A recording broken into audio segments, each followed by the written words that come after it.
Blame game लगातार जारी है, टीका कम, तकरार ज्यादा। क्यों कहता हूं कि 2021 के अप्रैल और मई के महीने में ऑक्सीजन के बगैर तड़पा तड़पा कर मार दिए गए लोगों की गिनती नरसंहार में होनी चाहिए। वैसे तो मरने वालों की गिनती तक नहीं हो रही।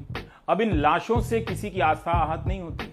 कितनी बेईमानी हो गई है। कोई गरज नहीं रहा है, कहीं छींटे नहीं पड़ रहे हैं। भारत का नागरिक ऑक्सीजन के बगैर तब भी तड़पा तड़पा कर मारा गया जब तमाम हाईकोर्ट से लेकर सुप्रीम कोर्ट में ऑक्सीजन की सप्लाई को लेकर बहसें चल रही थी।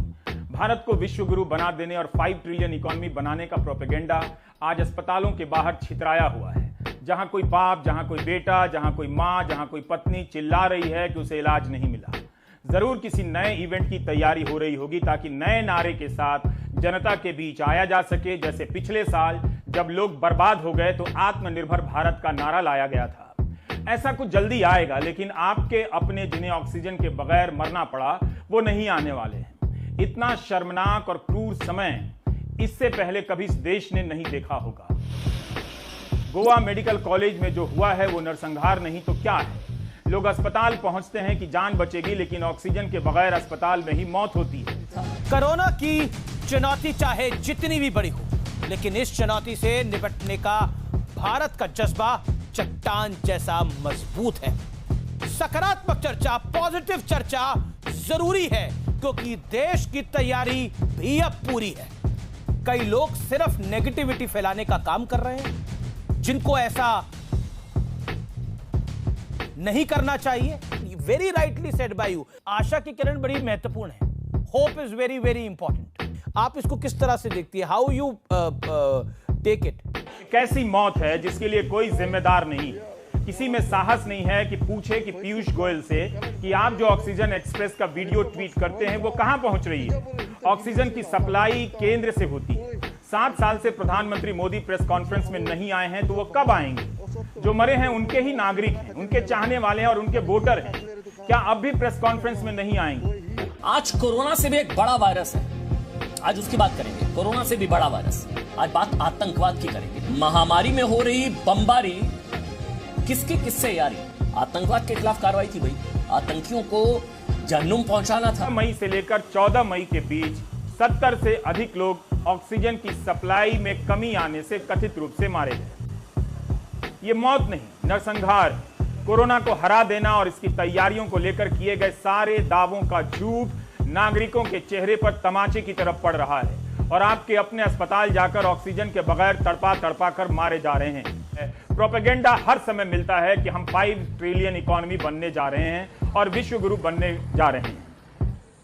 गोवा अब वैक्सीन है ही नहीं तो लोगों को देंगे कैसे आप? 12-14 पार्टियां मिलकर आप लोगों को सलाह देती हैं, आप उसको ठंडे बस्ते में डाल देते हैं। पत्र लिखा गया प्रधानमंत्री नरेंद्र मोदी को, और जो सलाह आप सरकार को दे रहे हैं उनमें कोई दम नहीं और आप सीधे सीधे राजनीति कर रहे हैं। कलेजा मुंह को आ जाता है। दिल्ली, हैदराबाद, गोवा के अस्पतालों में ऑक्सीजन की कमी से ही करीब 100 से अधिक लोगों की मौत हुई है।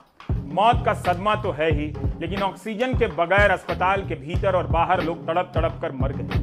बोगस मेडिकल सुविधाओं के दम पर हम किसके सामने मानवता की सेवा करने का दम भर रहे थे? क्या प्रधानमंत्री बता सकते हैं? हमें नहीं पता कि जब बड़े बड़े अस्पतालों में ऑक्सीजन की सप्लाई में बाधा आ रही थी तब जिलों और कस्बों के उन अस्पतालों में क्या हो रहा था जो प्राइवेट के नाम पर ज्यादातर दुकानें हैं। और ये किसान आंदोलन सुपर स्प्रेडर बन गया है और उसमें कितनी राजनीति है और कितना सार्थक कमिटमेंट। जान से बड़ा कोई प्रोटेस्ट हो सकता है क्या? लोगों की जान जा रही है और राजनीति करने वाले प्रोटेस्ट कर। 24 दिन में 308 लोगों की मौत ऑक्सीजन की कमी से हुई। इसमें गोवा की संख्या भी शामिल है। ये मौतें अस्पताल के भीतर ऑक्सीजन की सप्लाई ना होने से हुई, यानी औसतन हर रोज 12 लोग मरे हैं। इसके अलावा कितने लोगों की मौत सिलेंडर ना मिल पाने के कारण हुई, इसकी गिनती हम कभी नहीं कर पाएंगे।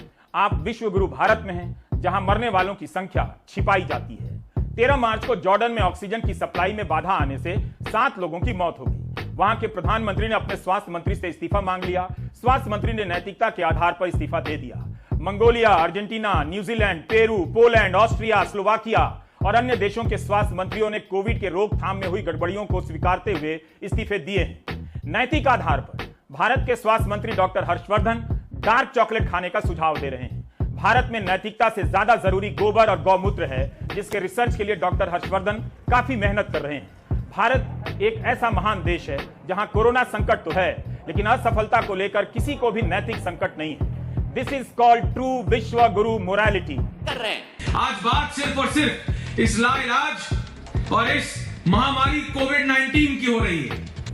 जी हां, ठीक सुना आपने। कोरोना महामारी में जान की कीमत पर आखिर आंदोलन क्यों हो रहा है? ये डर बच्चों के अंदर जो बैठ गया है, उनकी मानसिक सेहत पर जो असर हो रहा है, इससे कैसे बाहर निकलें? अब आते हैं टीका पर। फरवरी में जब मोदी सरकार ने अपना बजट पेश किया तब वित्त मंत्री निर्मला सीतारमण ने कहा कि कोविड के टीके के लिए इस साल 35,000 करोड़ का प्रावधान किया गया है और इसके अलावा भी पैसा दिया जाएगा। तो इस बजट के रहते राज्यों से क्यों कहा जा रहा है कि वे अपने बजट से टीका खरीदें? क्या राज्यों को टीका खरीदने के लिए कोई पैसा दिया भी जा रहा है? इंडिया स्पेंड की श्रेया रमन और श्रीहरि पलियत की रिपोर्ट में बताया गया है कि 8 गरीब राज्यों को अपने स्वास्थ्य बजट का 30% टीका खरीदने पर खर्च करना पड़ सकता है। इनमें बिहार, छत्तीसगढ़, झारखंड, मध्य प्रदेश, राजस्थान और उत्तराखंड शामिल हैं। इन राज्यों की स्वास्थ्य व्यवस्था और चरमरा जाएगी। जब तक छवि बन रही थी तब तक टीका कार्यक्रम पर केवल केंद्र का नियंत्रण था। जब लोग मरने लगे और छवि धुलने लगी तो राज्यों से कहा गया कि आप खुद से टीका खरीद लीजिए। छत्तीसगढ़ के स्वास्थ्य मंत्री टीएस सिंहदेव ने कहा है कि पहले तो राज्यों को खरीदने का अधिकार नहीं दिया गया, अब उन पर सीधे खरीदने का फैसला थोप दिया गया। इससे उनकी हालत चरमरा जाएगी।